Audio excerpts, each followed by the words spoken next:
Friends, అందరికీ నమస్కారం. నేను మణి.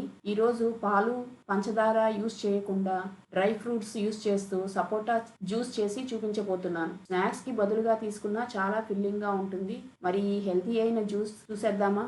ముందుగా ఒక గిన్నెలోకి ఒక అంజీర్, 3 సీడ్లెస్ డేట్స్, ఒక 10 దాకా కిస్మిస్ వేసి ఒకసారి నీళ్లతో కడిగి వేడి నీళ్లు పోసి 1 గంట నాననివ్వాలి. అప్పుడే ఒక 10 బాదం గింజలు కూడా వేడి నీటిలో నానబెట్టుకోవాలి.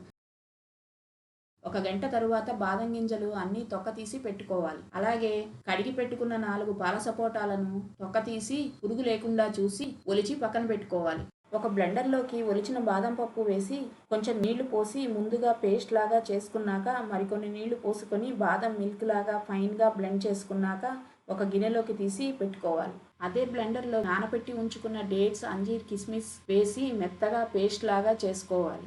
ఇలా పేస్ట్ లాగా అయింది కదా, ఇప్పుడు సపోటా పల్పు కూడా వేసి మెత్తగా పేస్ట్ లాగా చేసుకోవాలి.